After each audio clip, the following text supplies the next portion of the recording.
Jadi kan ada orang yang nempati tempat kita, itu hanya dia. Jadi nggak boleh masjid itu dikapling. Bismillahirrahmanirrahim. Assalamualaikum warahmatullahi wabarakatuh. Alhamdulillahi rabbil alamin, wassalatu wassalamu ala sayyidil mursalin sayyidina Muhammadin wa ala alihi wa sahbihi wa barik wa sallim ajma'in. Qalu subhanaka la ilma lana illa ma 'allamtana innaka antal alimul hakim. Allahumma iftah 'alaina futuhal 'arifin waj'al a'malana khalisatan biwajhikal karim birahmatika ya arhamar rahimin.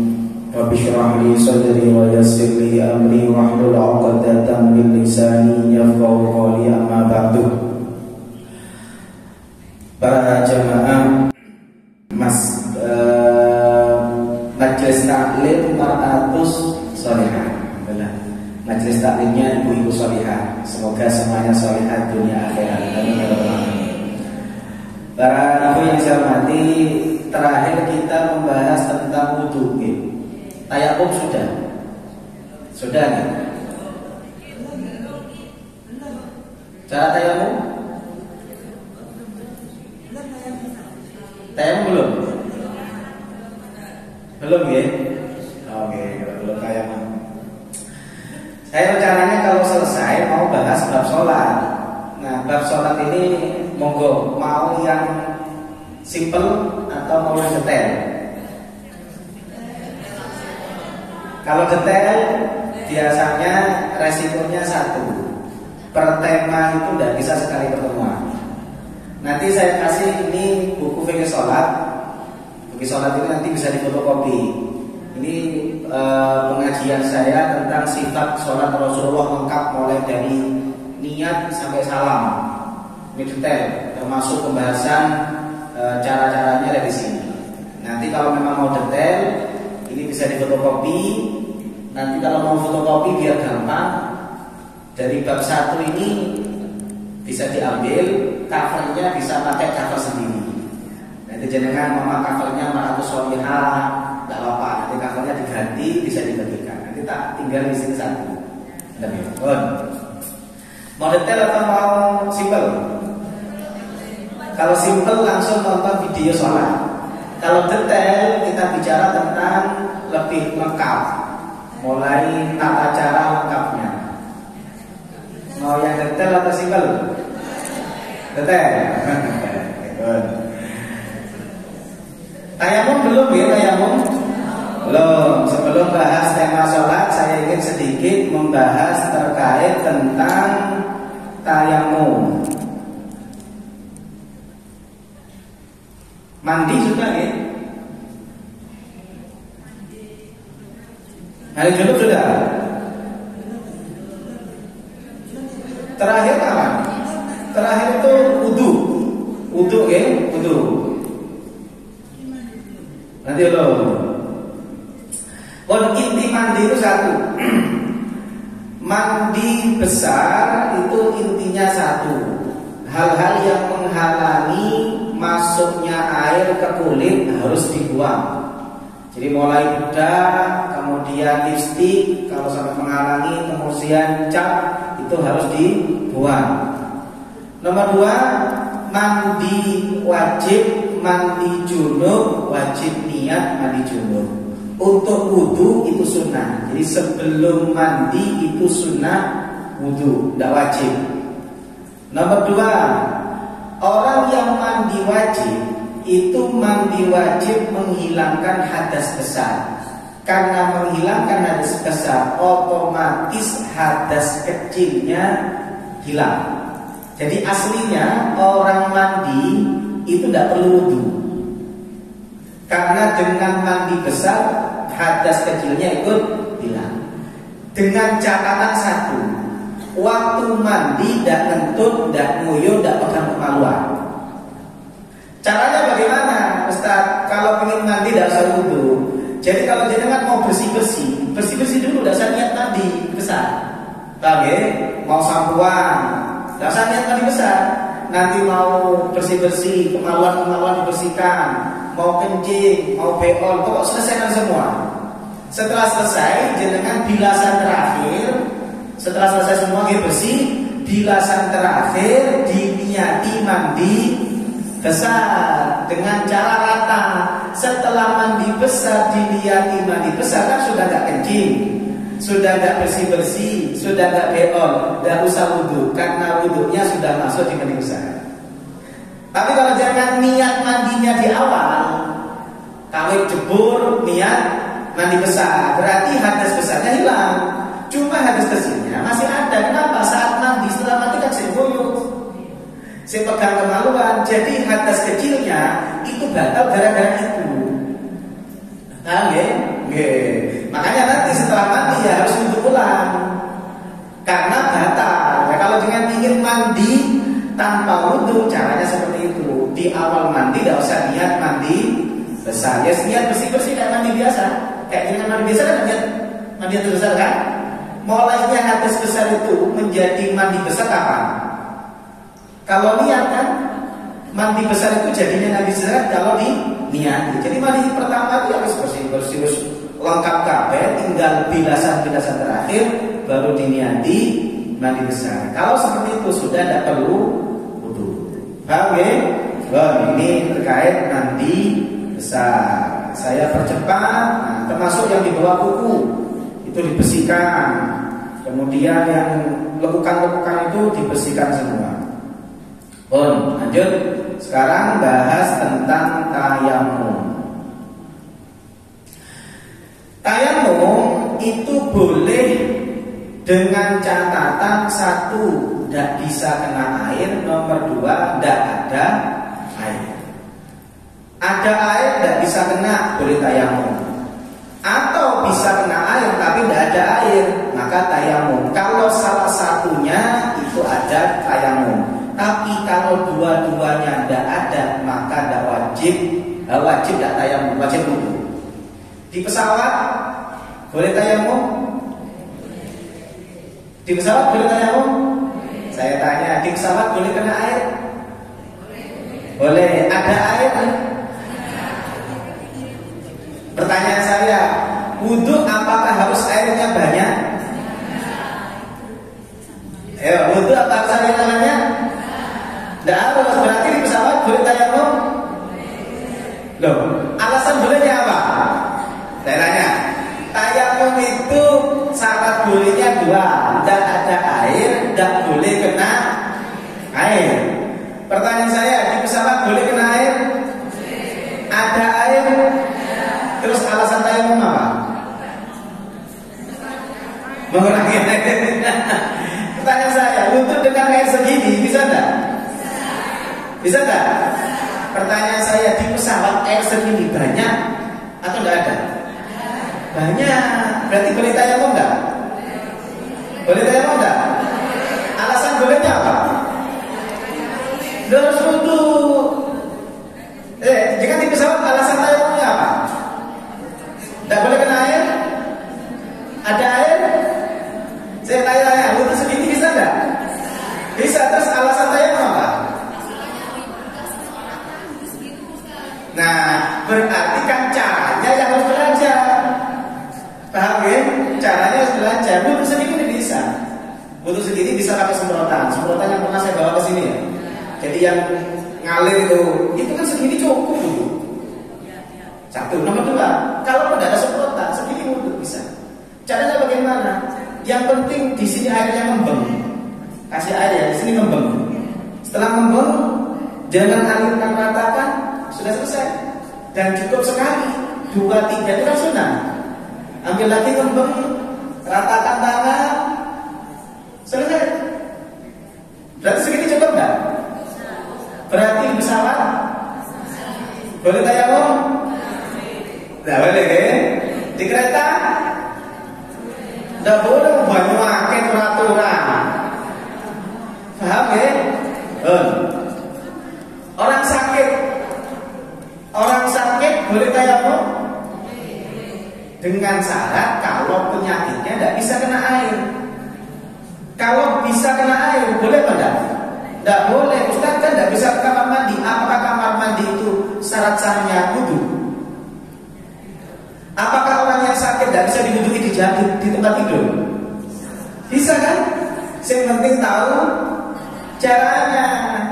Berarti tidak semua orang sakit boleh tayamum. Orang sakit yang enggak boleh, orang sakit yang boleh tayamum hanya orang sakit yang tidak bisa kena air.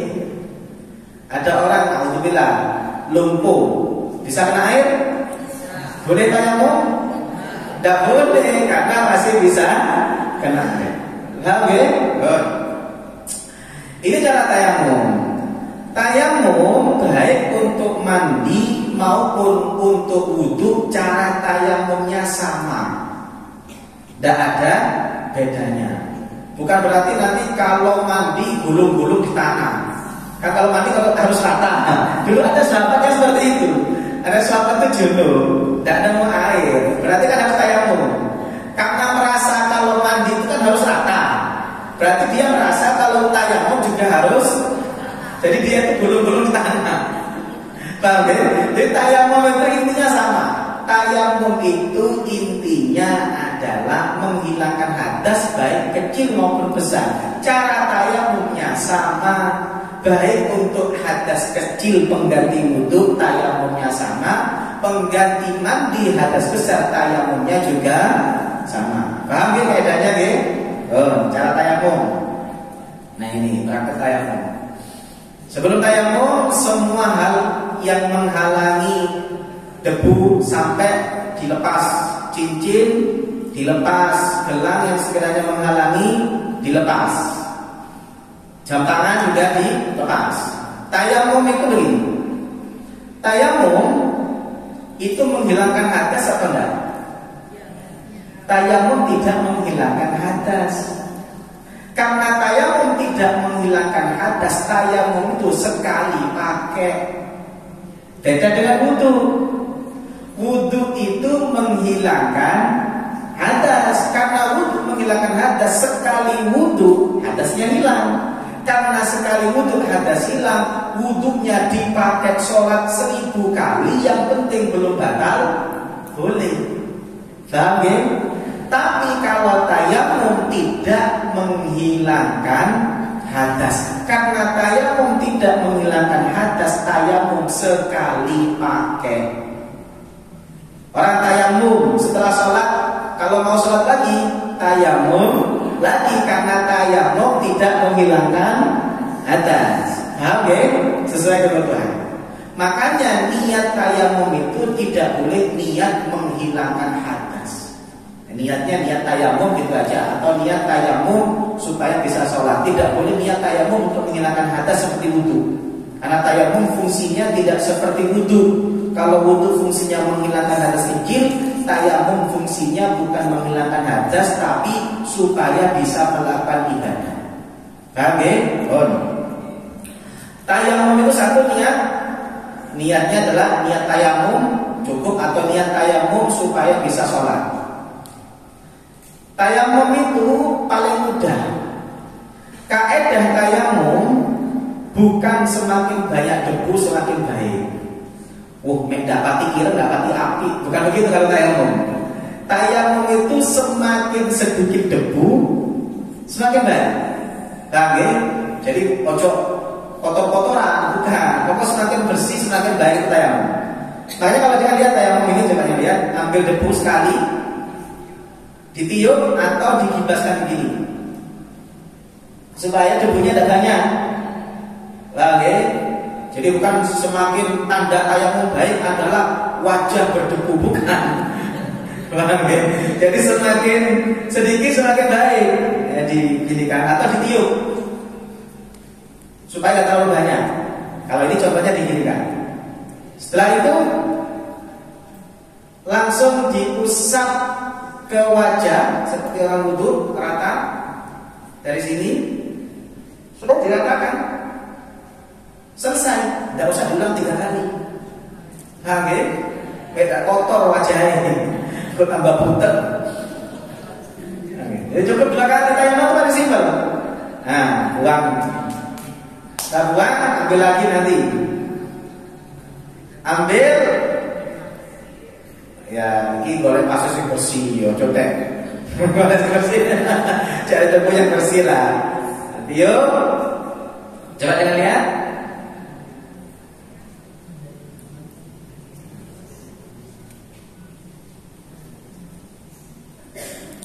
Coba kita lihat. Jadi dari sini kan tangan kanan dulu kan, ini kanan ambil, tiup, atau diginikan. Nah, tangan kiri, debu di tangan kiri itu untuk ngusap tangan kanan. Makanya nanti tangan kiri itu ngusapnya begini. Jempol ini hati-hati, jangan sampai kena ini, karena ini jatahnya tangan kiri. Jadi kalau jangan begini, yang ini sudah bisa dipakai. Paham ya? Ambil debu begini, jangan sampai ini kena ini. Ini jatahnya tangan kiri. Ambil sini. Nah, gini. Jempol ini nanti jatahnya jempol ini. Jatahnya punggung jempol kanan. Makanya begini. Rata. Ini jangan sampai begini. Karena kalau sudah begini, ini kan tidak bisa dipakai. Ingat ini jatahnya kiri. Paham ya? Jadi nah, jangan salah begini, enggak, begini, seret. Yang belum kan jempol. Jempol itu pakai jempol ini. Paham ya? Paham? Coba lihat ini, lebih detail. Nah, rata kan? Nah, rata. Nah, jempolnya ketemu jempol.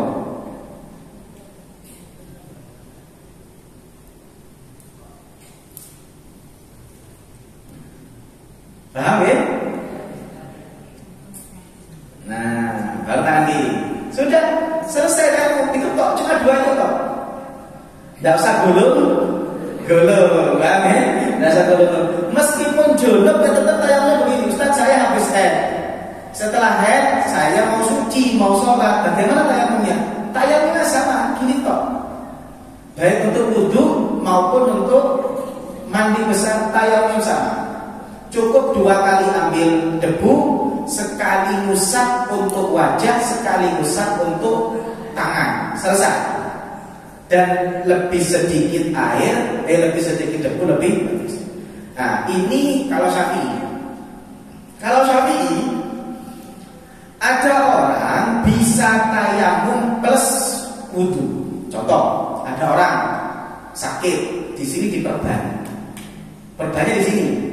Atau orang mandi diperban sebelah sini, mandi besar. Apakah dia boleh tayamum? Tidak boleh, karena yang lain bisa kena air. Apakah boleh wudhu? Tidak boleh juga, karena ada bagian yang nggak bisa kena. Maka kalau mazhab Syafi'i yang seperti ini namanya wudhu plus tayamum. Paham? Ini di sini berbeda, di sini kasih tebaran. Berarti kan nanti kalau wudhu ada yang kena air, berarti wudhunya nggak sempurna. Mau tayamum nggak bisa, karena yang lain masih bisa kena air. Maka ini kalau mazhab Syafi'i namanya wudhu plus tayamum.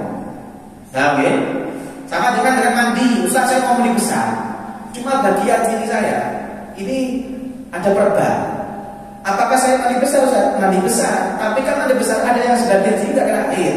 Maka yang sini diganti tayamum, berarti mandi plus tayamum. Ini kalau Syafi'i. Paham ya? Nah, bagaimana cara wudhu plus tayamum? Ini Syafi'i dulu. Contoh, wudhu seperti biasa. Wudhu seperti biasa. Tangannya juga disiram. Kemudian tangan yang kena perban, samping-sampingnya juga disiram. Ini kan contoh perban ala-ala. Kalau perban beneran kan ketat kan ya, nggak bisa masuk sama sekali. Yang kena perban itu diusap.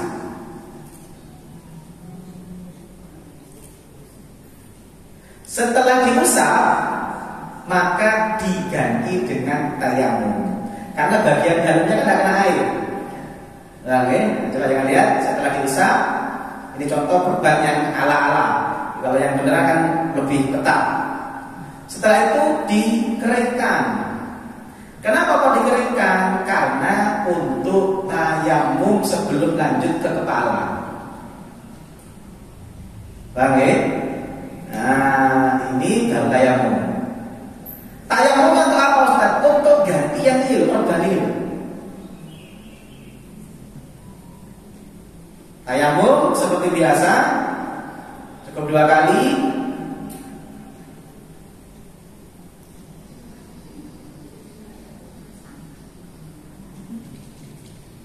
Nah, ambil lagi untuk tangan.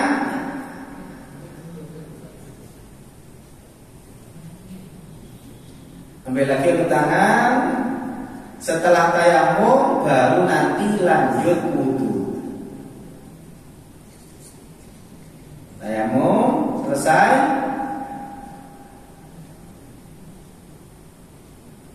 Kayak tayamum tadi.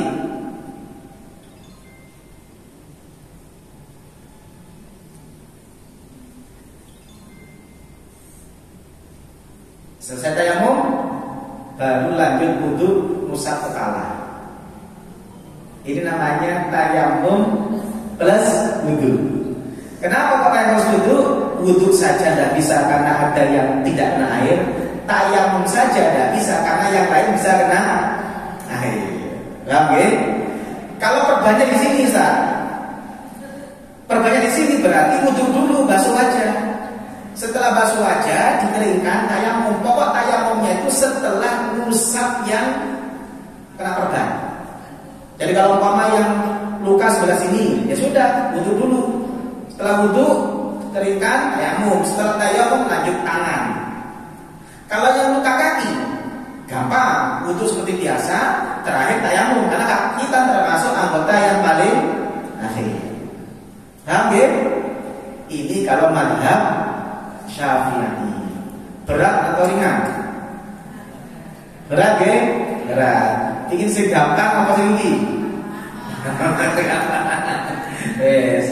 Yang gampang untuk orang sakit itu ikut mazhab Hanafi. Kalau ikut mazhab Hanafi, kalau ada orang wudu punya perban, perbannya cukup diusap, tidak perlu tayamum. Jadi kalau mazhab Syafi'i, kalau ingin yang sempurna, kalau ingin yang hati-hati, mazhab Syafi'i wudu plus tayamum. Tapi kan untuk repot. Orang sakit itu kadang-kadang ojo maning mikir wudu plus tayamum, gelem sholat itu untung.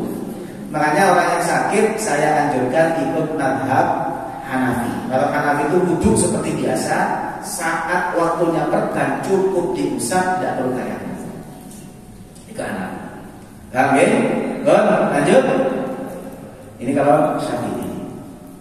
Sudah, saya anggap cukup. Ada yang mau tanya bab ini? Monggo. Nggih. Waalaikumsalam warahmatullahi wabarakatuh. Nggih.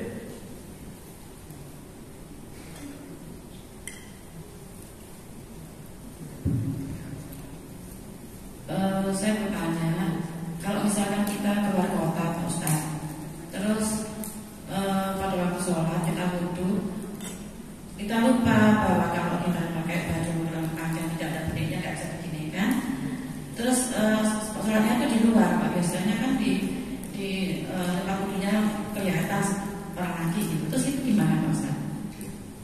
Terima kasih. Makanya kalau saya ya, kalau dengan jalan jauh untuk perempuan itu usahakan bawa semprotan yang, tapi ya bukan yang spray, karena semprotan itu yang spray basah tapi tidak ngalir, itu tidak bisa. Jadi yang semprotan yang ketika semprotan itu airnya ngalir. Usahakan bawa itu. Nah umpama ada tempat wudu terbuka, jenengan kan bisa di mobil, bisa cari tempat-tempat yang kemudian sepi. Karena kalau jenengan wudu masih tidak ada yang bisa mengatakan itu sah. Ya harus wudu. Caranya cari tempat itu. Makanya usahakan kalau ibu-ibu cari tempat jauh itu ya bawa semprotan itu, supaya nanti umpama agak repot itu ya cari tempat yang sepi ya bawa air itu untuk wudu. gitu ya. Nggak bisa kalau ini nggak dibuka, nggak bisa. Dicari tempat yang kerja atau suaminya suruh nunggu di depan, bagian jadi penghalang. Ya tidak apa-apa, harus rela begitu. Kalau saya anjurkan bahwa semprotan. Untuk ibu-ibu saya anjurkan bahwa semprotan. Oke, supaya yang kan. Kata nggih? Pun. Nggih, monggo.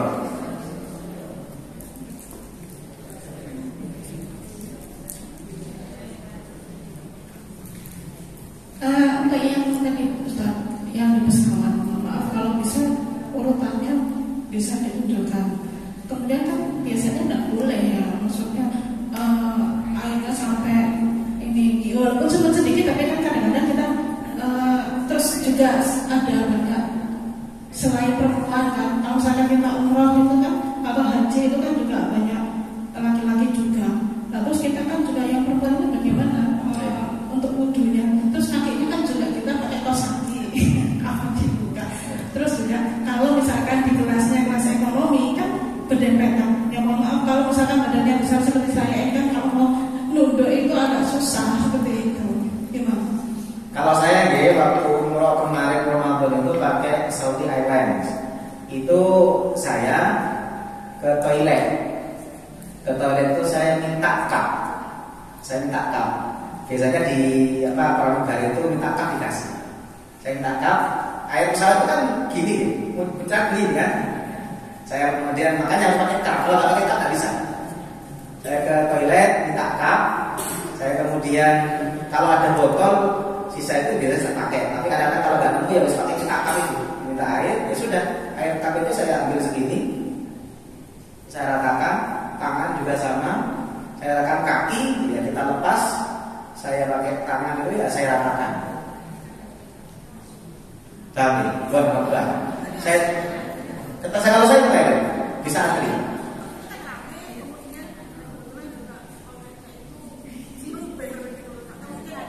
Iya. Kalau kayak gitu, kalau repot, sholat sebisanya, nanti nyampe i'adah.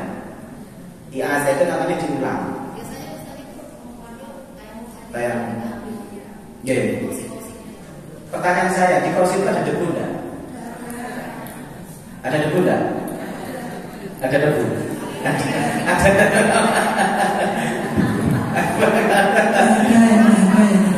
Enggak ada. Kok pesawat itu setiap kali datang dan mau berangkat itu divakum.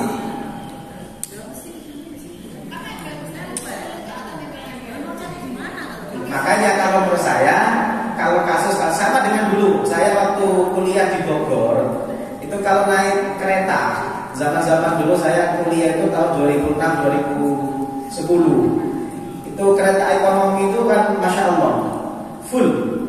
Saya pernah dari stasiun Semut sampai ke Jakarta itu semangat 45, karena begini terus semangat 45, tidak tentu tempat duduk. Itu jangankan mau tayamum, sholat udah bisa. Wong tempat toilet itu penuh orang. Kalau mau kencing ya kencing seadanya. Kencing harus nunggu kereta berhenti harus nunggu sama. Kalau ke toilet umum pasti ditinggal. Wong waktu berhenti cuma 5 menit, antrinya berapa menit?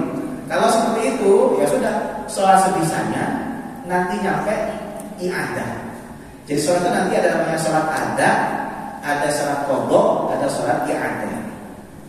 Insyaallah nanti kita jelaskan terkait perbedaan. Jadi ada sholat ada qadha, ada i'adah.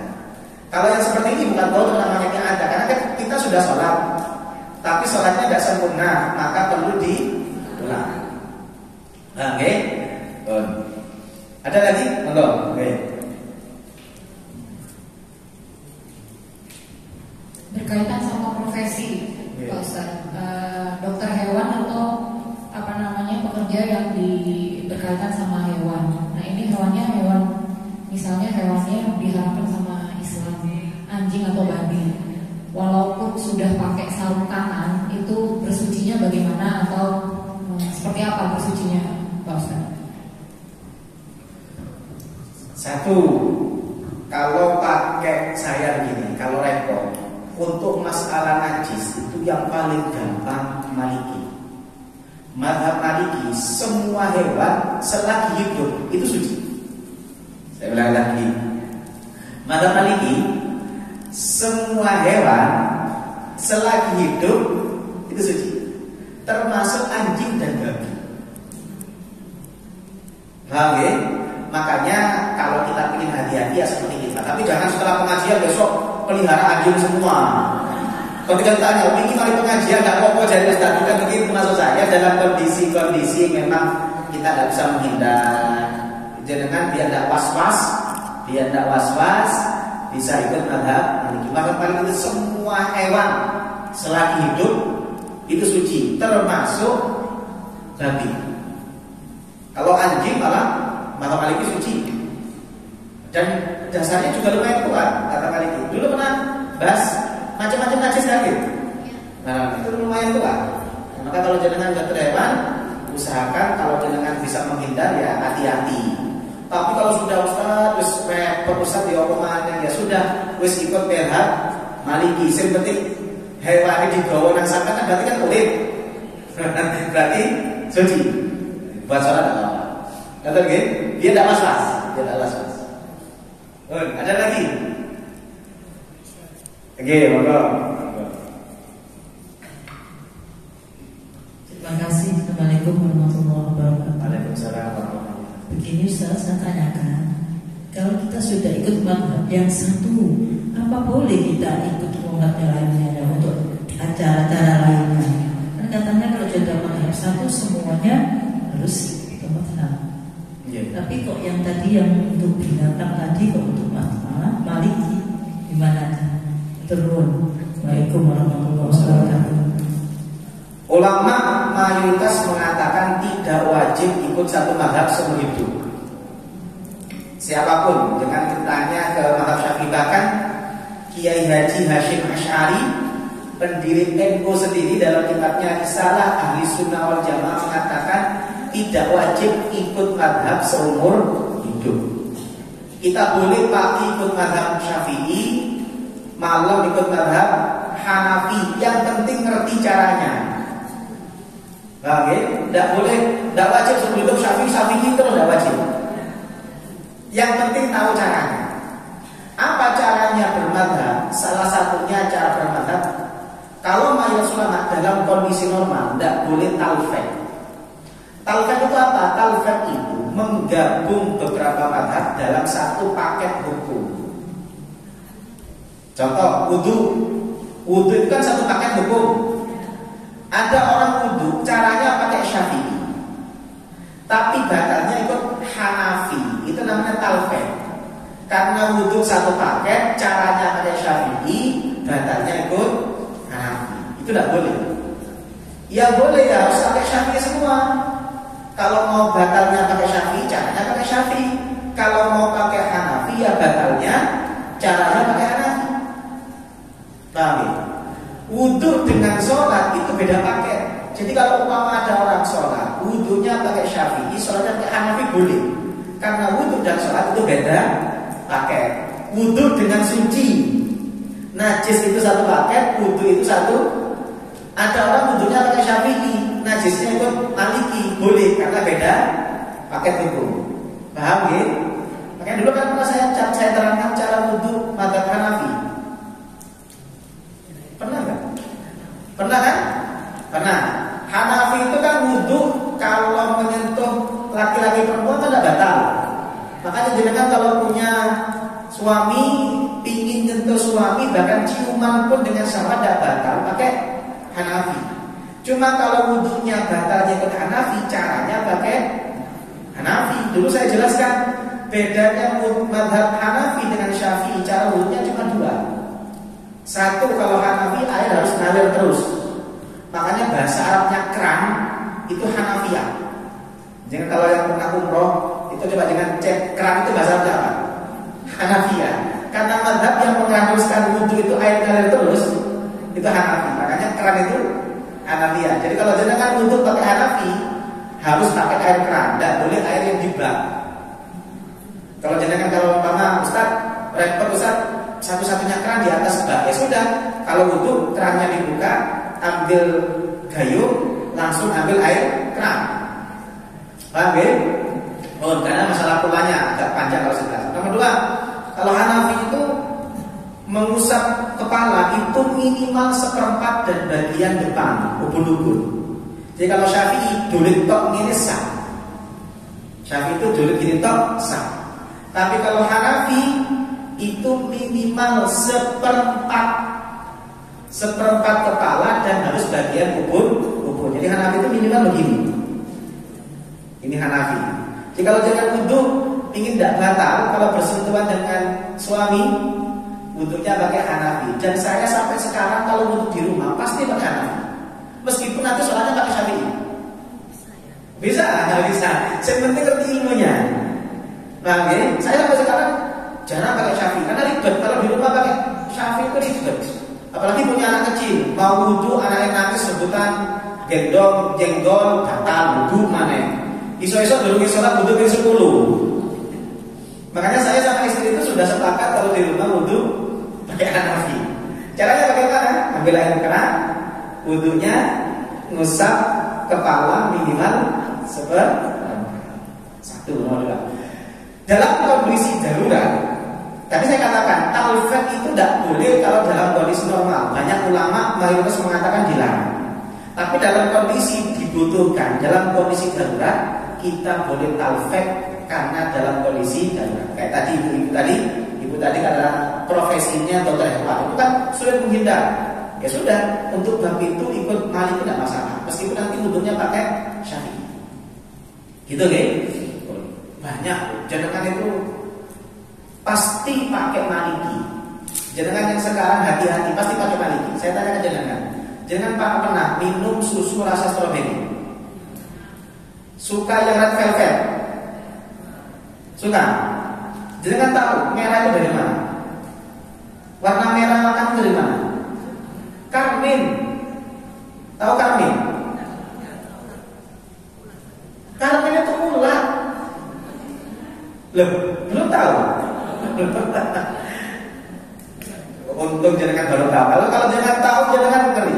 Jadi pewarna makanan, pewarna merah itu baik velvet. Hampir semua. Coba jangan kalau nggak percaya, beli susu apapun, pokoknya yang rasa stroberi. Jangan lihat kandungannya, pasti ada tulisan karmin. Karmin itu adalah semacam serangga ulat yang kemudian dibakar mengeluarkan warna merah. Paham ya? Pertanyaan saya, kalau mazhab Syafi'i, karmin itu najis atau suci? Semua ulama seperti Syafi'i sepakat karmin itu najis kalau sudah mati. Paham ya? Padahal itu tiap hari jangan makan. Makanya kita yang selalu ngaku Syafi'i pasti nanti ada satu masalah, itu mau tidak mau harus pakai Maliki. Satu kasus saja, karmin. Bisa jangan menghindar dari karmin? Tidak bisa, selagi jenengan beli makanan pokok warna merah itu pasti ada karminnya. Syafi'i, semua ulama Syafi'i sepakat karmin itu najis.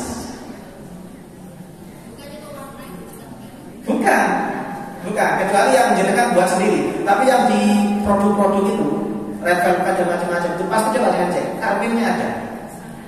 Coba nanti jangan cek ada yang, saya nggak mau nyebut nama ya, karena saya kan senang yang susu warna merah itu. Coba jangan cek ya ininya, pasti ada tulisan karminnya. Karmin itu adalah serangga. Paham ya? Najis. Begini, ulama Syafi'i itu sepakat untuk makan yang namanya bangkai itu haram. Meskipun masalah najisnya tidak, tapi kan itu dimakan. Nah, okay? Makanya mau tidak mau jangan kalau makan karmin itu mau tidak mau pakai Maliki. Nah, okay? Untuk masalah hewan yang paling gampang itu Maliki. Maliki itu semuanya halal. Buaya itu paling halal. Mungkin kalau buaya terlalu ekstrim, tapi yang paling nggak ekstrim itu apa karmin? Tidak bisa. Kalau nggak pakai Maliki pasti tidak boleh dimakan. Betul nggih? Ada lagi, monggo. Atau lanjut? Lanjut ya. Lanjut sholat. Mau yang detail atau simpel? Detail. Bicara sholat, saya ingin sedikit membahas tentang rukun sholat. Rukun sholat itu ada 18. Ada niat, berdiri bagi yang mampu, takbiratul ihram, baca Fatihah, rukuk, tumakninah, i'tidal, sujud dan lain sebagainya. Dalam sholat, bacaan yang wajib itu cuma 4. Saya ulang lagi. Dalam sholat, bacaan yang wajib itu cuma 4. Selain 4 itu sunnah semua. Apa saja yang wajib? Takbiratul ihram pertama. Kalau takbir ruku itu tidak wajib. Jadi dengan ruku ada takbir sah. Mau ruku, mau i'tidal, sama mau sah. Yang wajib cuma takbiratul ihram. Yang kedua, Fatihah, surat tidak wajib. Yang ketiga, tahiyat akhir sampai salawat. Yang ketiga, tahiyat akhir sampai salawat. Setelah salawat tidak wajib. Yang keempat, salam pertama. Salam kedua, sunnah. Jadi jangan waktu rukuk Allahu Akbar, sunnah. Waktu rukuk baca subhana rabbiyal azimi, sunnah. Waktu i'tidal baca sami Allah, sunnah. Waktu baca Rabbana lakal hamdu, sunnah. Waktu rukuk baca Allahu Akbarnya, sunnah. Baca subhana rabbiyal a'la, sunnah. Semuanya sunnah, yang wajib cuma 4. Paham ya? Berarti orang sholat setengah menit bisa? Tapi teman-teman sholat bisa?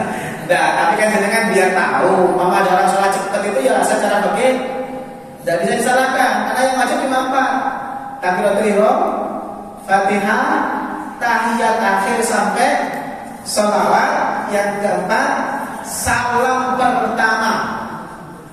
Paham ya? Yang pertama niat. Niat itu kata ulama, niat ada azam. Ini beda. Kalau bahasa Indonesia niat itu sama.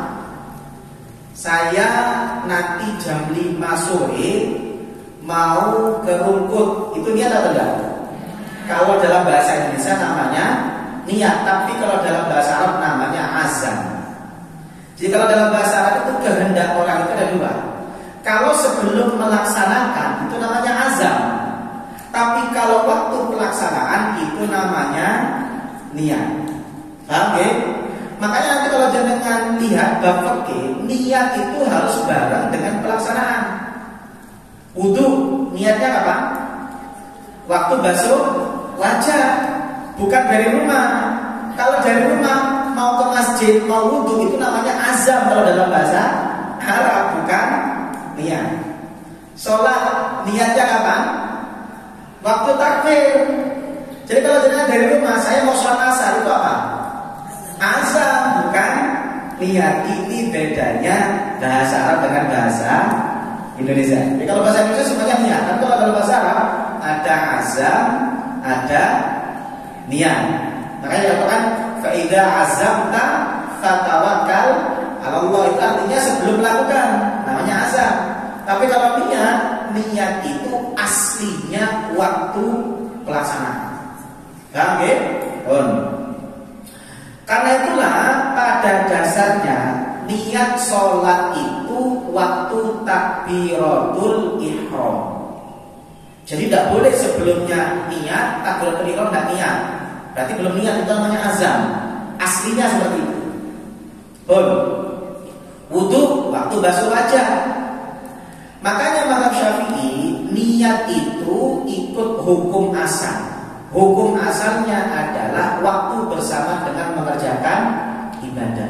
Karena itulah mazhab Syafi'i niat wajib waktu takbiratul ihram. Jadi waktu Allahu Akbar itu harus niat. Sebelumnya tidak boleh niat. Jadi kalau sebelumnya niat waktu takbir Allah pada niat tidak sah kalau mazhab Syafi'i. Cuma menurut mayoritas ulama selain Syafi'i boleh niat sebelum takbir asalkan nyambung dengan takbir. Meskipun hukum asalnya untuk takbir, Tapi kalau dilaksanakan sebelumnya tapi nyambung, mayoritas ulama selain Syafi'i boleh. Makanya orang yang was-was, orang yang punya penyakit was-was, saya anjurkan ikut madhab selain Syafi'i. Jadi sebelum sholat itu sudah niat, saya niat sholat fardu zuhur makmum lillahi ta'ala Allahu akbar. Soalnya waktu Allahu akbar waktu niat kita kadang was-was. Allah kurang. Allah si kurang gini. Iya kan? Itu was-was. Aslinya ya itu niat. Kalau ada was-was yang paling bagus, ulama sepakat saya itu yang paling bagus. Waktu Allahu akbar itu niat, makanya ada panjang. Tapi bagi orang yang was-was, saya anjurkan jangan ikut Syafi'i, tambah nemen was-wasi. Bisa-bisa sebelum sholat takbir ping 10. Oh kemana takbir niat jamak dowo. Oh tambahan. Makanya saya anjurkan kalau ikut madhab selain Syafi'i, kalau bagi orang was-was ikut madhab selain Syafi'i. Niat dulu sebelum sholat. Yang penting antara niat dengan takbir nyambung. Tapi kalau gak nyambung, setelah niat dijak ngomong sama dia, engkau ngopi nanti. Mari kita langsung Allah Akbar tidak sah karena dipisah dengan umat. Oke? Jadi antara niat dengan takbir langsung nyambung. Ini ikut ulama madhab selain Syafi'i. Bon, ulama sepakat niat tidak boleh setelah takbir. Di awal tidak niat, waktu takbir tidak niat, kalau Allah Akbar itu ya belum niat. Niat saya tidak sah. Jadi yang boleh itu yang pasti boleh waktu takbir karena niat itu bareng, atau sebelum takbir tapi nyambung ikut selain madhab Syafi'i. Jadi jenengan lebih mudah yang mana? Yang nyambung gini. Kayak pas enakan yang nyambung. Tempat melafalkan niat, ulama sepakat niat itu dalam hati. Melafalkan niat itu hukumnya kalau madhab Syafi'i sunnah. Maka ada orang baca usolli fardhu fasih, tapi tidak ngerti artinya, hatinya tidak niat, maka tidak sah. Sebaliknya orang tidak baca usolli fardhu, tapi hatinya niat saya niat sholat fardhu makmum lillahi ta'ala, sah. Jadi ulama sepakat niat itu dalam hati. Melafalkannya hukumnya hanya sunnah, dibaca sah, tidak dibaca tidak apa-apa. Oke, ini madhab Syafi'i itu mengatakan sunnah. Makanya biasanya orang-orang NU yang rata-rata ikut madhab Syafi'i biasanya sebelum sholat baca usolli fardhu zuhri arba'a raka'atin mustaqbilal qiblati adaan makmuman lillahi ta'ala. Ini niat yang dibaca sebelum sholat. Tidak usah dibaca tidak apa-apa. Niat yang wajib itu tidak semua niat wajib. Ini kan kalau sampai baca niat itu kan banyak. Usolli, saya niat sholat fardu, zuhur, petang rakaat, ada kiblat, ada makmum lillahi ta'ala. Jamak, saya niat sholat fardu, zuhur, jamak, takbir dengan ashar, kemana? Kosor, kemana?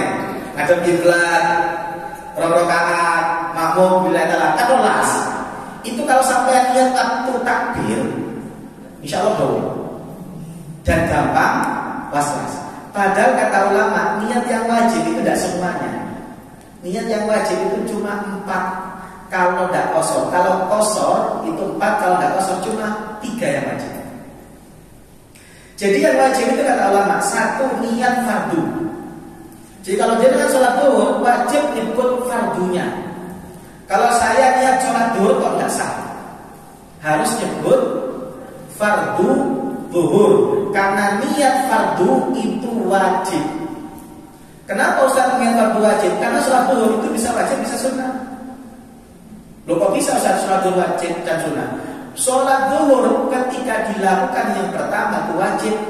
Boleh tidak setelah sholat zuhur saya sholat zuhur lagi? Boleh pada? Boleh, hadisnya sahih. Mu'adz bin Jabal itu kalau sholat isya 2 kali. Beliau sholat isya bareng Rasulullah jadi makmum. Setelah beliau jadi makmum, beliau pulang ke kampungnya diangkat jadi imam. Berarti isyanya berapa kali? 2 kali.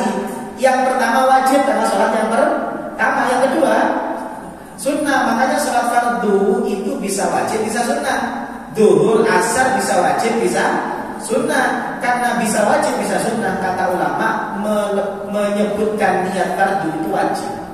Jadi harus ada fardunya. Paham ya? Tapi kalau sholat sunnah tidak perlu nyebut sunnahnya. Jangan sholat duha, tidak usah saya niat sholat sunnah duha. Sunnahnya tidak usah disebut, tidak apa-apa. Langsung saya niat sholat duha, saya niat sholat tahajud, saya niat sholat qobliyah. Tidak wajib nyebut sunnahnya. Tapi kalau fardu wajib nyebut fardunya. Paham? Nah, nomor 2 yang wajib nyebut nama sholatnya.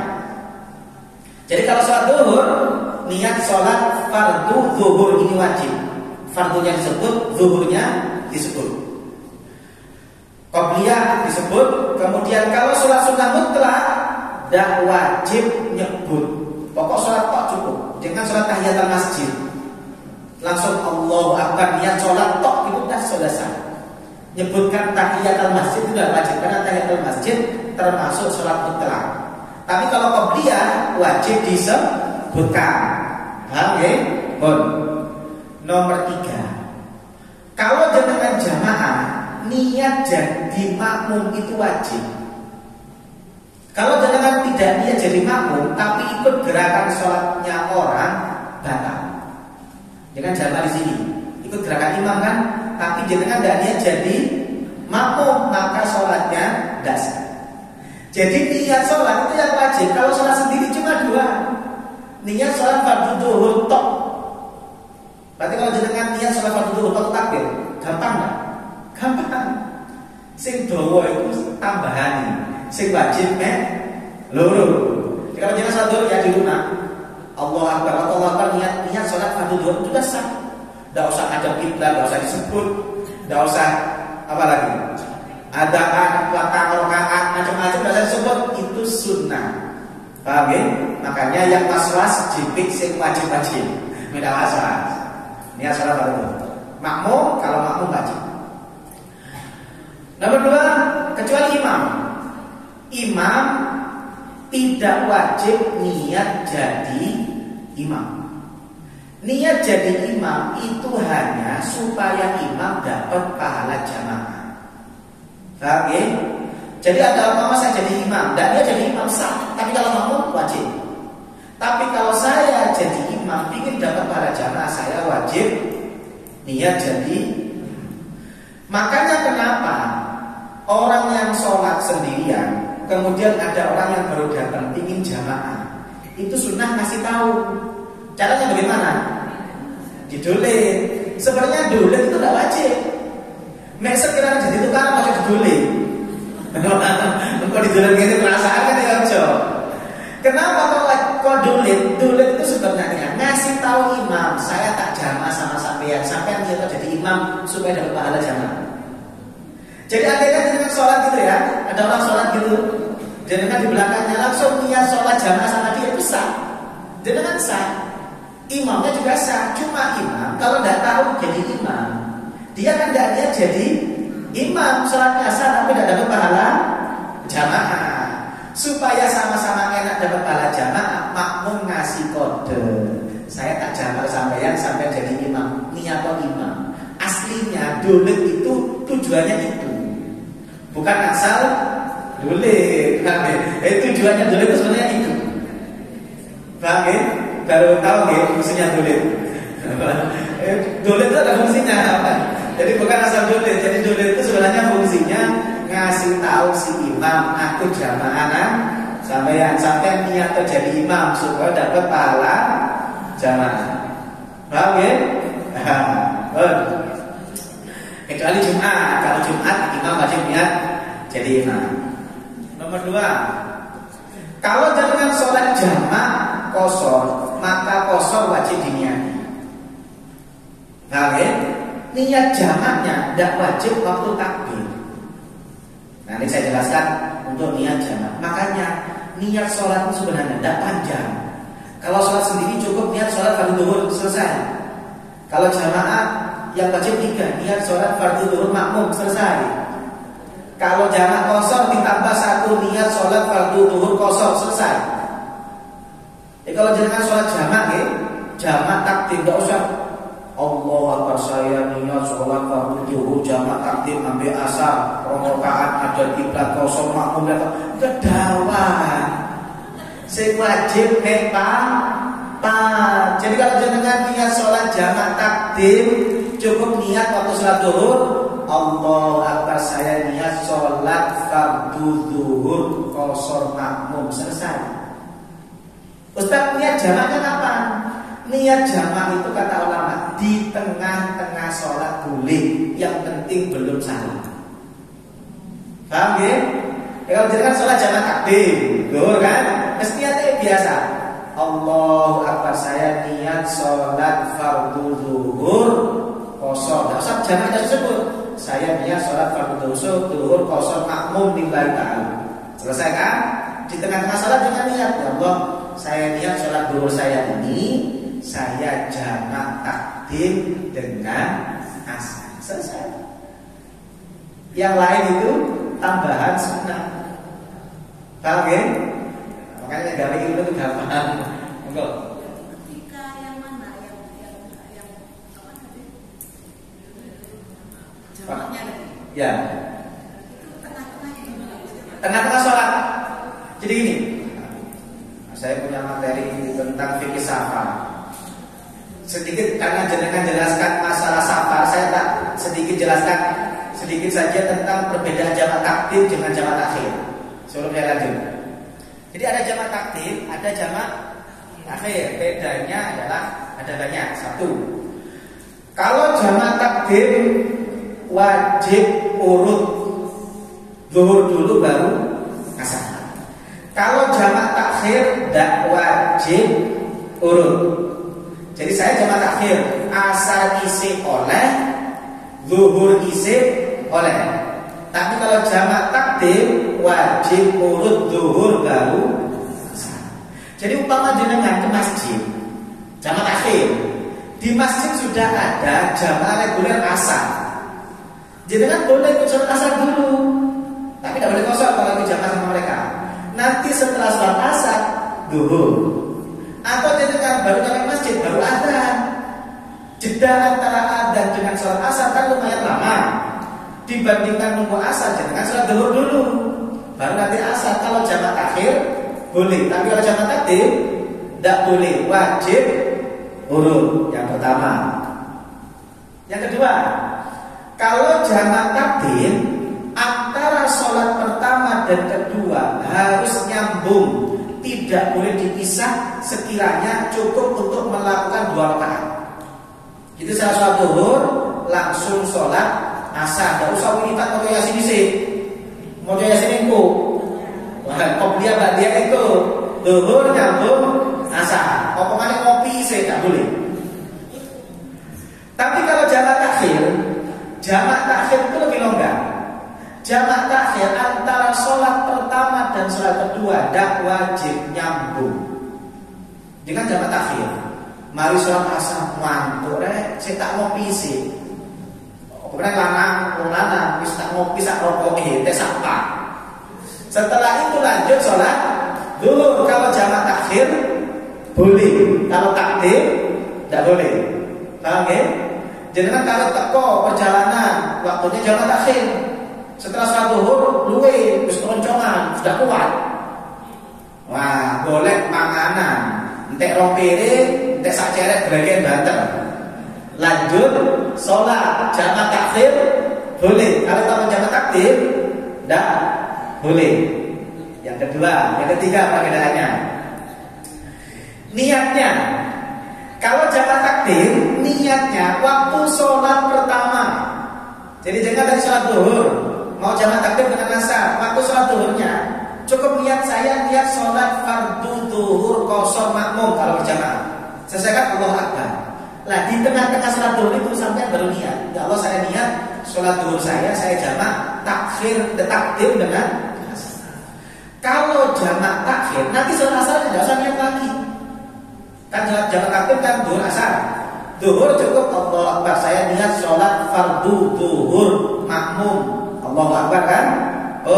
Di tengah-tengah sholat niat. Saya niat sholat duhur saya jamak takdim dengan asar. Nanti sholat asar, tidak usah niat jamak. Sudah selesai. Cukup niat sholat fardu asar qashar makmum. Selesai asarnya. Kalau jamak takhir lebih mudah. Jamak takhir itu niatnya di waktu sholatnya.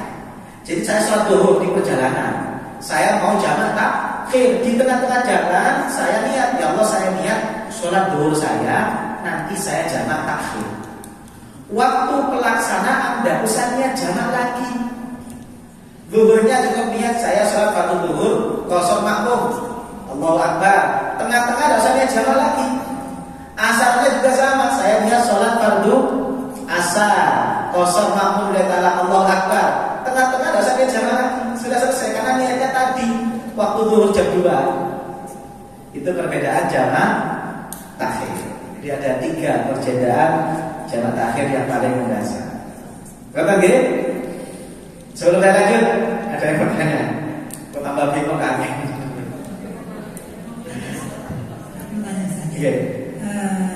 Kami dulu berpelajaran ya, kalau kita mau sholat jamak takdim, namanya jamak takdim duhur dengan asar, kita niatnya waktu duhur tuh sholat biasa, ya biasa. Habis itu sholat asarnya usolli fardhu asri berkatain majmu'an ila duhur gitu ya. Jami takdimin gitu ya. Tapi ada yang mengatakan, loh, itu waktu duhur sebenarnya harus jamak gitu. Loh, masa gitu kan? Betul. Yang wajib kalau jamak takdim niatnya di waktu sholat duhurnya, bukan asarnya. Bukan asarnya. Begitu. Jadi waktu duhur kita niat jamak takdim. Asarnya ke sana enggak Tidak usah niat. Asarnya tidak usah niat lagi jamak. Cukup niat sholat asar. Kemudian ini biasanya kita kalau di sini kalau lagi sholat ya, mungkin jawabnya sini apa ya? Itu kadang-kadang ada sini. Saya kan baca kan bunda. Karena ada jawabnya dari sini gimana? Sebenarnya jawil itu tidak ada ketentuannya. Jawil itu hanya ngasih tahu ada orang mau jamaah. Yang penting untuk jawil dasi. Pojok gini, itu nggak boleh. Ya kan biasa ini memang biasa. Iya biasanya kan kita di bunda ada jawil sini. Yang paling aman memang yang nggak sensitif ya bunda. Jadi fungsinya jawil itu sebenarnya bukan jawilnya, ngasih taunya. Jadi umpama dengan tanpa jawil itu boleh. Saya jangan kesampaian itu boleh. Bagian karena fungsinya sebenarnya bukan jawil, fungsinya ngasih tahu imam saya mau jamak kesampaian. Sampai niat jadi imam. Itu intinya. Ada lagi? Monggo.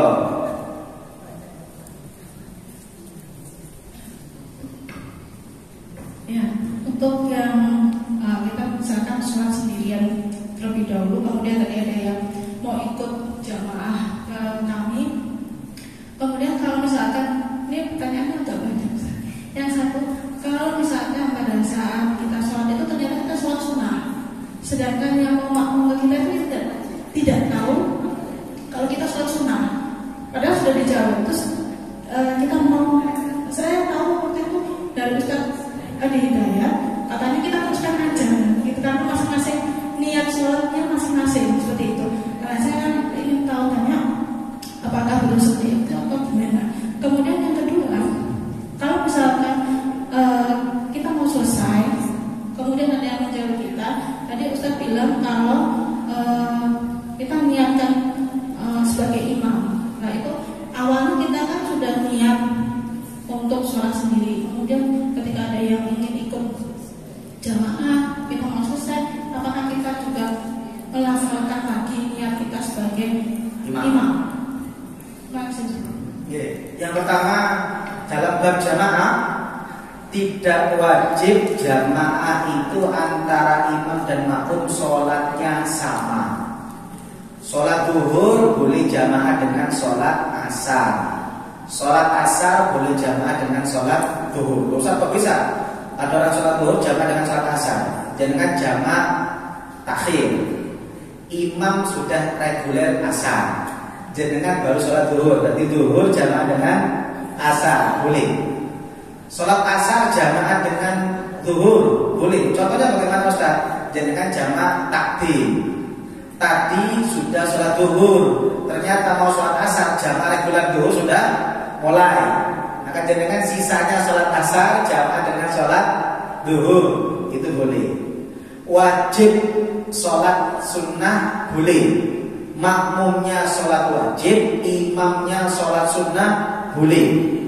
Apa dasarnya Ustaz? Hadis riwayat Imam Muslim yang tadi saya sebutkan, yaitu tentang Mu'adz bin Jabal. Mu'adz bin Jabal itu kalau sholat isya 2 kali, 1 sholat jamaah jadi makmum dengan Rasulullah di Masjid Nabawi. Setelah itu beliau pulang ke kampung jadi imam. Pertanyaannya kata ulama, ini sampai bisa baca di kitab Al-Majmu'. Kata Imam Nawawi, ketika Mu'adz bin Jabal sholat isya bareng Rasulullah jadi makmum, sholat di Mu'adz, sholat isyanya wajib atau sunnah? Wajib, karena sholat yang pertama. Ketika beliau pulang jadi imam, sholatnya wajib atau sunnah? Kenapa kok sunnah? Sholat yang kedua kali. Pertanyaannya, makmumnya Mu'adz itu sholat isya wajib atau sunnah? Wajib, karena makmumnya yang pertama kali, berarti sholat wajib jamaah dengan sholat sunnah. Makanya kata ulama, sholat jamaah tidak harus sholatnya sama. Zuhur ke asar boleh, asar ke zuhur boleh, sholat wajib ke sunnah juga boleh. Jadi kalau jenengan sholat ba'diyah, ada orang yang sholat jamaah ke jenengan, tidak usah ditolak, karena jenengan sholat sunnah pun boleh, wajib sholat sunnah jamaah dengan sholat sunnah. Nomor 2, niat jadi imam tidak harus dari awal, tapi syarat dapat pahala jamaah harus niat jadi imam. Jadi kalau ada orang sholat jamaah, imamnya di awal tidak niat sholat jamaah, sah, tapi dapat pahala. Ternyata baru niat jamaah jadi imam itu di rakaat ketiga, berarti mulai rakaat ketiga itu dia dapat pahala jamaah. Kata nggih? Dalam hati tidak bisa dilafalkan. Kalau waktu sholat sudah tidak boleh dilafalkan dalam hati. Ada lagi? Sampai jam itu lagi. Cukup. Baru bahas niat. Ada lagi, monggo. Ini habis.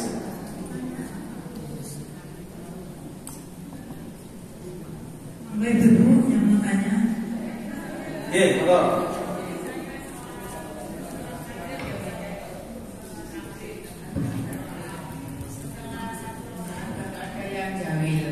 Terus itu nanti kita teruskan rakaat kedua sampai ketiga atau ngulang, atau yang ikut tadi teruskan sendiri. Terima kasih. Assalamualaikum warahmatullahi wabarakatuh. Jadi kalau jenengan jadi imam, jenengan teruskan sholat jenengan. Jadi masing-masing teruskan sholatnya sendiri.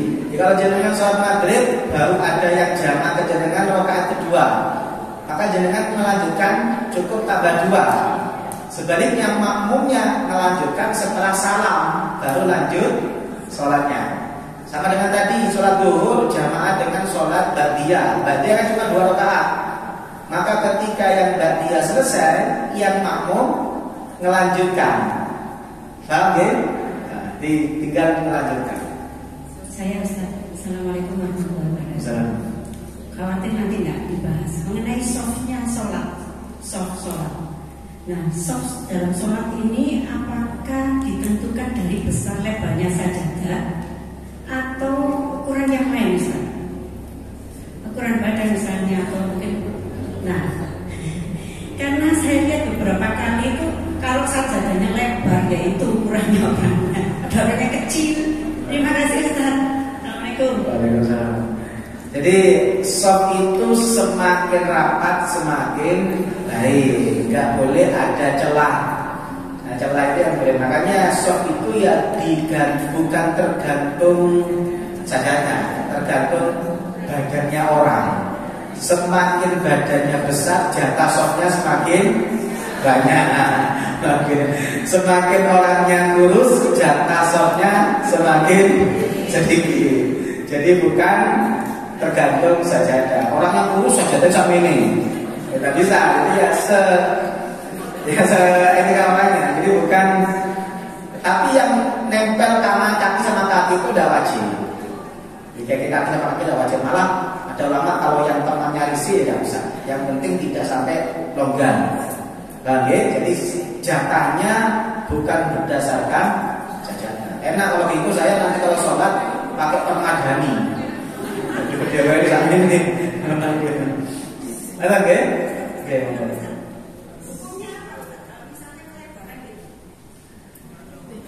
Gak boleh. Itu hanya orang. Jadi haknya orang, karena kalau dia kelebaran maka dia harus rela sajadahnya diinjak orang. Kalau tidak mau rela maka sajadahnya suruh tekuk. Paham? Lebih. Itu hanya orang. Iya, itu hanya orang. Ya, makanya harus sama-sama ngerti. Itu masjid itu hak bersama. Jadi kalau umpama dia sajadahnya tidak rela diinjak orang ya suruh tekuk. Gitu kan. Tapi ya lagi-lagi ojo sampai tukaran gara-gara sajadah. Ngomongnya sing apian. Ojo ada sampai gara-gara sajadah tukaran. Sing siji ngomong itu dua ae sampai yang siji ngomongnya jadi ide. Mau ini dulu sholat tukaran. Bisa, ngomongnya ya saling pengertian. Ada lagi? Oke, pokok hanya jawab aja guys. Lanjut jangan takut. Sebab niat, Karena membahas soft, misalkan saya sholat, terus kemudian saya batal dengan sholat jamaah. Apakah saya harus dulu sajadah saya supaya nanti mungkin ada makmum yang baru datang bisa menikmati, atau saya masih biarkan saja sajadah saya seperti itu? Kalau jenengan masih di situ tidak apa-apa. Kan harus wudu, Ustaz. Apa? Kalau batal. Oh iya, ya nggak apa-apa. Itu kan biasanya begini. Sebenarnya kalau kita itu sudah keluar, itu sudah bukan hak kita. Jadi ada orang yang menempati tempat kita, itu hanya dia. Jadi nggak boleh masjid itu dikapling. Cara kapling pakai sajadah. Pokoknya enggak dulu. Orangnya baru datang nanti 5 jam mendatang. Itu namanya kapling. Tapi lagi-lagi ojo tukaran gara-gara sajadah. Ngomongnya enak-enakan. Nah, sekarang kalau saya misalkan yang menjadi makmum yang terlambat, kemudian saya lihat ada tempat kosong tapi ada sajadah, apakah saya berhak untuk menempatinya atau saya mencari sopir lain? Gini, ada hak, begitu. Jangan sampai kita itu mengambil hak, tapi kemudian jadi melakukan yang haram. Paham ya? Umpomo, tapi ini jamaah itu tidak haram, tapi setelah jamaah tukaran. Jamaah yang haram sunnah tukaran pasti dosa. Paham ya? Jadi tidak apa-apa itu hak jenengan, tapi ingat sekalian tukaran aturan. Kita meninggalkan yang sunnah tapi menjaga dari yang haram. Sama dengan begini kalau saya ibaratkan, ada orang yang menjalankan itu sunnah atau wajib? Sunnah. Dorong orang ngikut umum itu wajib atau dosa? Dosanya gak tanggung-tanggung pas di depan Ka'bah. Banyak di antara kita pingin sing sunnah ngelakoni sing dosa. Paham ya? Makanya itu sebenarnya kalau bicara fikih, makanya ada namanya fiqhul dakwah, ada fiqhul ahkam, ada fikih hukum, ada fikih dakwah. Jadi untuk hukum memang itu hak kita, tapi nggak sekedar itu kanan, jangan ditaruhkan. Paham ya? Makanya dulu Imam Ahmad itu meriwayatkan sholat sunnah qobliyah dulu, tapi beliau sholat qobliyah dulu seumur hidup cuma sekali. Apakah karena malas? Tidak. Kalau Imam Ahmad itu sehari semalam sholatnya 300 rakaat. Kalau cuma qobliyah maghrib bukan karena malas. Kalau beliau sehari semalam 300 rakaat kata anak. Kenapa beliau tidak melakukan qobliyah maghrib? Kata beliau, karena meskipun sunnah, saya sudah kadung tinggal di tempat yang sudah terlanjur ikut mazhab Hanafi yang mengatakan tidak ada sholat qobliyah maghrib. Saya tidak ingin gara-gara melakukan yang sunnah, mari melakukan sunnah tukaran rame gara-gara qobliyah maghrib. Saya sendiri ikut Syafi'i kalau sholat ono kunute. Tapi kalau saya diminta isi pengajian, masjidnya baru, saya belum tahu kondisi masyarakat seperti apa. Saya pasti tanya ke takmirnya. Di sini biasa kunut, apa enggak? Kunut.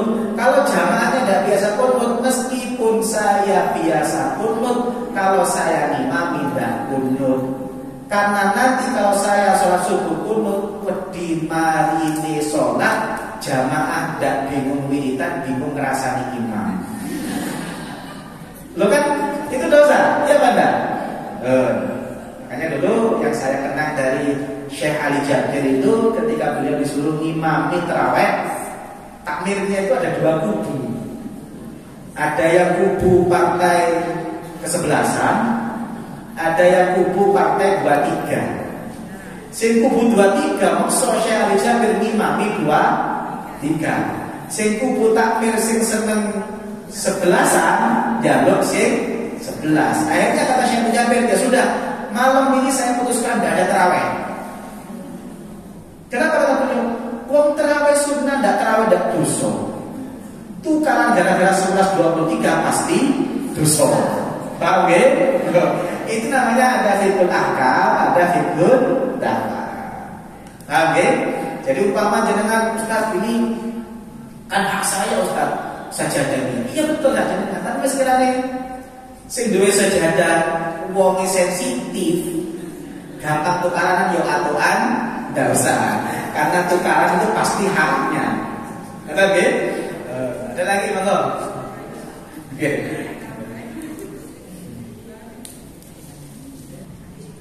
Terima kasih Bapak kesempatan diberikan kepada saya. Assalamualaikum warahmatullahi wabarakatuh. Yang kami tanyakan di sini Bapak, pada waktu kami ikut sholat berjamaah umpama 4 rakaat, kemudian kami terlambat sampai dengan rakaat kedua. Rakaat kedua pada waktu yang kedua, apa gimana? Rakaat yang kedua pada waktu tahiyat awal. Pada waktu tahiyat awal kami datang. Apakah kami menunggu sampai dengan berdirinya rakaat ketiga atau kami langsung takbiratul ihram langsung turun ke bawah gitu? Yang kami tanyakan. Yang kedua, setelah ini kami sambung ke Pak Ibu tadi tentang kita kalau sholat berjamaah di pada waktu kita datang ya, datang kemudian kita datang awal atau suruh bersama kita datang awal. Kemudian datang awal itu sebaiknya kami duduk di deretan di sebelah di paling belakang sendiri atau di depan kalau yang ibu bapak yang kalau ibu. Jadi dua pertanyaan kami tanyakan. Ini teman-teman sekali. Assalamualaikum warahmatullahi wabarakatuh. Waalaikumsalam. Bon, yang pertama tadi terkait apa tadi? Oh, ketinggalan. Begini, aslinya kalau kita sholat nututi jamaah maka tidak usah nunggu imam berdiri.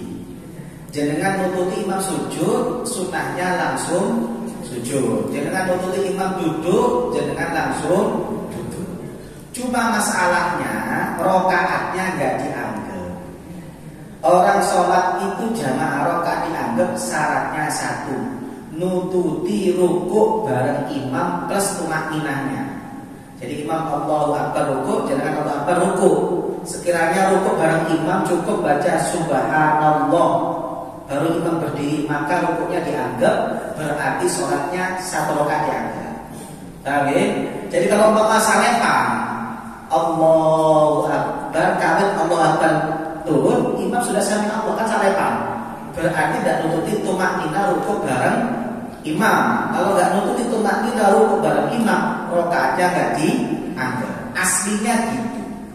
Cuma kan bagi orang-orang yang punya penyakit apa nih? Penyakit eman, podo-podo nggak dianggap atau tak anteni ngadeki. Jadi kenapa kok banyak yang nunggu ngadeki? Biasanya males, podo-podo nggak dihitung atau dienteni ngadeki. Aslinya ya kalau nututi sujud ya sujud, nututi duduk ya duduk. Cuma kadang-kadang saya sendiri, kadang-kadang rotok-rotok males, podo-podo nggak diangkut anteni ngadeki. Nah, jadi yang suka nunggu ngadeknya itu biasanya memang penyakitnya udah males tapi nunggu. Bisa ngenteni ngadeknya podo-podo nggak dianggap. Yang pertama, yang kedua apa tadi? Urutan soft itu kata ulama kan ada satu hadis, soft terbaik laki-laki di depan, soft terjelek di belakang. Soft terbaik perempuan itu di belakang, soft paling jelek di depan. Itu kata ulama berlaku kalau tempatnya bukan tempat khusus yang ada satirnya. Tapi kalau tempatnya khusus kayak ini kan tempat khusus, satirnya sudah jelas. Kata ulama berlaku soft paling depan yang paling baik, baik laki-laki maupun perempuan. Jadi kalau jangan mama saja seperti ini, yang paling bagus jangan yang paling depan. Paham? Itu kata Imam Nawawi. Jadi hadis itu kata Imam Nawawi adalah hadis untuk yang tidak ada tempat khusus, yang sekiranya soft belakang ketok sing soft depan perempuan. Itu yang kemudian berlaku hukum soft laki-laki yang paling baik di depan, yang paling buruk di belakang. Karena khawatir waktu rukuk ketok temburi rodo ayu. Akhirnya tidak iring nang sholat, iring sing ono buri. Sing ngarep ya ono waktu Allahu Akbar rukuk, padha-padha ketok wajah sing ngarep kok ganteng. Gagal. Waktu ndak waktu sholat takut lupa sholatnya. Iring sing tek ngarep itu berlaku kalau tidak ada penghalang atau tidak ada tempat khusus. Kalau seperti ini kan ada tempat khusus, ada penghalang, maka berlaku yang paling baik yang di depan. Jadi kalau jangan meskipun ibu-ibu kalau datang ke masjid ya paling baik isi soft depan dulu. Jangan kemudian antri teh buri gitu. Boleh teh buri itu berlaku kalau yang tadi. Kata gitu. Ada lagi? Cekap ya. Semoga menjadi ilmu barokah. Semoga kita Allah jadikan orang yang istiqomah dalam kebaikan. Allah menjadikan salat-salat kita salat-salat yang berkualitas dan menjadikan salat kita diterima oleh Allah Subhanahu wa taala. Amin ya rabbal alamin. Bismillahirrahmanirrahim. Alhamdulillahil alamin. Allahumma shalli wa sallim ala sayyidina Muhammad wa ala ali sayyidina Muhammad. Rabbana ighfir lana wa liwalidina warhamhum kama rabbawna shighara. Allahumma anfa'na bima 'allamtana wa 'allimna ma yanfa'una wa zidna 'ilma. Rabbana la tuzigh qulubana ba'da idh hadaytana wa hab lana min ladunka rahmah innaka antal wahhab. Rabbana hab lana min azwajina wa dhurriyyatina qurrata a'yun waj'alna lil muttaqina imama. Rabbana atina fid dunya hasanah wa fil akhirati hasanah wa qina adzabannar. Wassallallahu ala sayyidina Muhammadin wa ala alihi washabbihi wasallam. Subhana rabbika rabbil izzati amma yasifun wa salamun ala mursalin walhamdulillahi rabbil alamin. Bi barakatil Fatihah.